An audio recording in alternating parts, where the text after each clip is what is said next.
Chers frères et sœurs en islam, assalamu alaikum wa rahmatullahi ta'ala wa barakatuh. Notre thème d'aujourd'hui sera axé sur le veuvage et ses règles.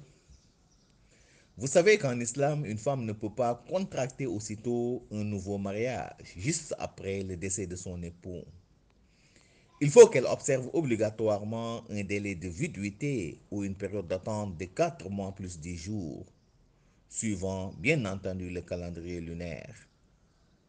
Cette période d'attente de 4 mois plus 10 jours est appelée veuvage.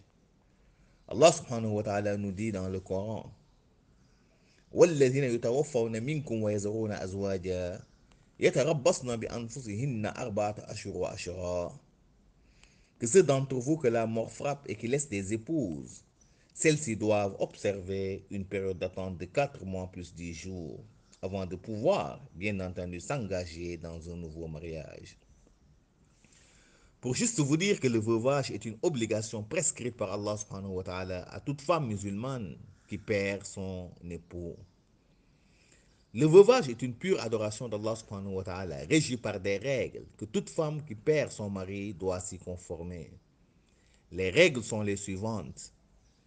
Premièrement, démarrer la période du veuvage le jour même du décès de l'époux ou dès l'annonce de son décès et non attendre le jour de son inhumation.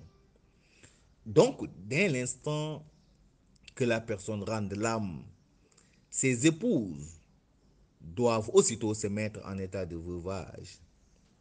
Deux, les épouses doivent rester dans la maison conjugale durant toute la période du veuvage, sauf si elles ne sont pas en mesure d'honorer les charges de location ou craignent d'être expulsées de la maison. Et dans ce cas, elles peuvent aller l'observer, n'est-ce pas, chez leurs propres parents. 3.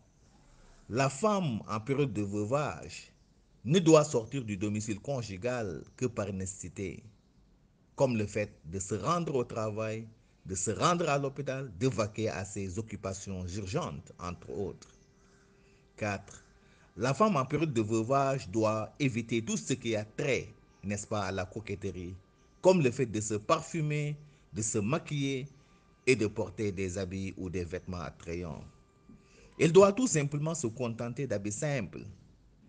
Et d'après Salama, le prophète Mohammed a dit à une femme dont le mari est décédé de ne porter ni d'habits teints en jaune ou en rouge, autrement dit des habits attrayants, ni de parures en or ou en argent, ni se teindre les cheveux, etc. etc. 5. La femme doit s'abstenir de tout ce qui est conversation inutile, et surtout encore des attitudes telles que le mensonge, la calomnie, la médisance, qui sont des attitudes bannies pour toujours, surtout étant en période de veuvage. 6. La femme en période de veuvage doit redoubler d'efforts en matière d'adoration d'Allah subhanahu wa ta'ala, en accomplissant régulièrement ses prières, en multipliant ses invocations et surtout encore prier constamment pour le repos de l'âme, n'est-ce pas, de son défunt époux. 7. Elle ne doit accepter aucune proposition de mariage, ni de promesses secrètes. Bref, elle doit s'abstenir de tout ce qui a trait, n'est-ce pas, aux fiançailles, jusqu'à l'achèvement de sa période de veuvage. Allah subhanahu wa ta'ala nous le dit dans le Saint-Coran. La tuwa'iduhunna sirran illa an taqulu qawlan ma'rufa.